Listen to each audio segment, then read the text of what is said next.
मगर नूर के लिए नहीं, बल्कि खुद को मुकम्मल महसूस करने के लिए। और यही से शुरू हुआ एक ऐसा सफर जहां मोहब्बत और मखलूकात का फर्क मिटने लगा।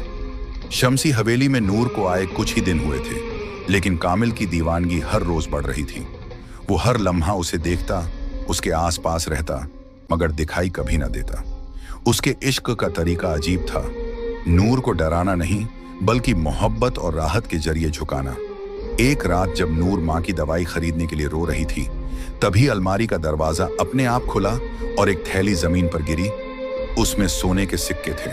नूर सहम गई। वो समझ गई कि यह इंसानी करम नहीं। डरते हुए कुरान की तिलावत शुरू कर दी, मगर सिक्के वहीं पड़े रहे।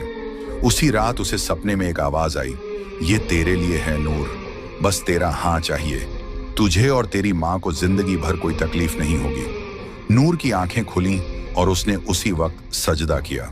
अगली सुबह गांव के एक भले इंसान हाफिज इब्राहिम साहब अचानक हवेली आए और बोले, बेटी, दिल में अजीब खिंचाव महसूस हुआ।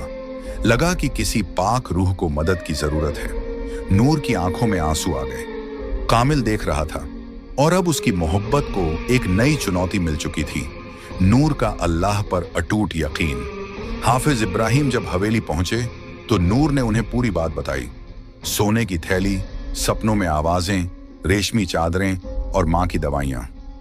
हाफिज साहब गहरी सांस लेते हुए बोले, बेटी नूर, तू जिस इम्तिहान से गुजर रही है वो सिर्फ तेरी नहीं, हर उस मोमिन की कहानी है जो तवक्कुल का असली मतलब नहीं समझता। याद रखो, जो अल्लाह पर भरोसा करता है, अल्लाह उसके लिए काफी है। उसने एक छोटी सी तस्बीह नूर को दी और कहा, जब भी तुम्हें डर लगे 33 बार या हफीजू, 33 बार या मुतकब्बिर पढ़ा करो। अल्लाह की हिफाजत तेरे चारों तरफ ढाल बन जाएगी। नूर ने पूछा, मगर हाफिज साहब, क्या जिन्न वाकई होते हैं? क्या वो हम इंसानों को नुकसान पहुंचा सकते हैं? हाफिज साहब मुस्कुराए और बोले, हाँ, जिन्न का वजूद कुरान से साबित है। सूरह अल जिन्न पूरी की पूरी जिन्नों के बारे में है। उस दिन के बाद नूर ने हवेली के हर कमरे में सूरह बकरह की तिलावत शुरू कर दी। कामिल हर रोज यह सब सुनता। उसका दिल जलता, मगर अजीब तरह से सुकून भी महसूस करता। उसे पहली बार एहसास हुआ कि नूर की मोहब्बत पाने के लिए उसे नूर के रब से टकराना नहीं, बल्कि उसके रब को समझना पड़ेगा। गांव में कोई बीमार हो, किसी को फातिहा पढ़वानी हो, किसी के बच्चे की तालीम की बात हो, लोग सबसे पहले हाफिज साहब को याद करते। उनका हर लफ्ज कुरान और हदीस से बंधा होता था। उनकी आवाज में ऐसी रूहानियत थी कि नूर जैसी बच्चियां उनके सामने बैठकर तिलावत सीखती और बूढ़े लोग उनकी दुआओं से राहत पाते। एक रात जब वो तहज्जुद के वक्त नमाज में मशगूल थे, उनके दिल में एक बेचैनी सी हुई, जैसे किसी पाक रूह को मदद चाहिए। उन्होंने उसी वक्त साजो सामान समेटा, कुरान पाक और रूहानी किताबें उठाईं और हवेली की तरफ रवाना हुए। नूर उन्हें देखकर चौंकी। जब उसने अपनी हालत बयान की तो हाफिज साहब ने उसके सिर पर हाथ रखते हुए कहा, बेटी, तू मोहब्बत और शैतान के वसवसों के बीच फंसी है, मगर याद रख, अल्लाह की रजा से बढ़कर कुछ नहीं।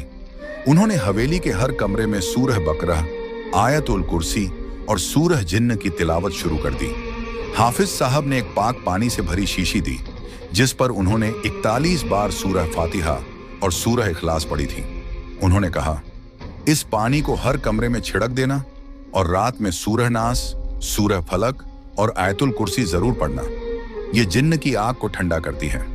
कामिल, जो दीवारों के पीछे से सब देख रहा था, पहली बार खुद को कमजोर और डगमगाता हुआ महसूस करने लगा। उसके लिए ये सिर्फ एक हाफिज नहीं, बल्कि एक रूहानी योद्धा था, जो सिर्फ अल्फाज नहीं, कलामुल्लाह की रोशनी से लड़ रहा था। हाफिज इब्राहिम अब नूर की निगरानी में थे। वो उसे सिर्फ जिन्न से नहीं, बल्कि हर उस रास्ते से बचाना चाहते थे जो उसे अल्लाह से दूर कर सकता था। उन्होंने कहा, नूर, तुझे सिर्फ जिन्न से नहीं, अपने ही नफ्स से भी लड़ना है। मोहब्बत की आग तभी रोशनी बनती है जब उसमें अल्लाह की रजा शामिल हो। और अब हवेली में एक तरफ कामिल का इश्क बढ़ता जा रहा था और दूसरी तरफ हाफिज इब्राहिम की दुआओं और कुरान की रोशनी से हवेली बदलने लगी थी। हवेली के अंदर जिन्न और इंसान के बीच एक खामोश जंग चल रही थी। एक रात जब हवेली में नूर कुरान पढ़ रही थी और कामिल दीवार की ओर से उसे देख रहा था, तभी उसे एक अजीब रूहानी कंपन महसूस हुआ, जैसे कोई नामालूम रोशनी हवेली में दाखिल हो गई हो। कामिल पीछे हटा और पहली बार उसे घुटन महसूस हुई। उस घड़ी में गांव की उसी झोपड़ी में फातिमा बीबी सजदे में थी और कह रही थी, या अल्लाह, अगर मेरी बेटी की हिफाजत के लिए मेरी जिंदगी चाहिए तो तू मुझे उठा ले, मगर उसे हर बुराई से बचा ले। उनकी ये दुआ आसमानों को चीरती हुई अर्श तक पहुंची। कहते हैं, माँ की दुआ अगर सच्चे दिल से निकले तो वो तकदीर भी बदल सकती है। और उस रात कामिल को एहसास हुआ कि नूर अकेली नहीं है, वो उस माँ की दुआओं की हिफाजत में है जिसे अल्लाह से सीधा रिश्ता है। अगले दिन नूर को हवेली की एक खिड़की से सफेद रोशनी सी दिखी और दिल में एक अजीब सुकून। वो समझ गई, उसकी माँ ने जरूर दुआ की होगी और रब ने जरूर सुनी होगी। उसने कुरान की एक आयत दोहराई, उज़कुरूनी अज़कुरकुम, तुम मुझे याद करो, मैं तुम्हें याद करूंगा। नूर के बार बार इनकार और अल्लाह के नाम से पनाह मांगने से कामिल की मोहब्बत धीरे धीरे दर्द में और फिर जुनून में बदलने लगी थी। पहले वो नूर के आसपास रहकर बस सुकून महसूस करता था, अब उसे उसकी हर बात में अपनी तौहीन महसूस होने लगी। मैंने उसे सब कुछ देना चाहा, अमीरी, राहत, उसकी माँ की शिफा तक, और उसने मुझे ठुकरा दिया सिर्फ इसलिए कि मैं जिन्न हूं।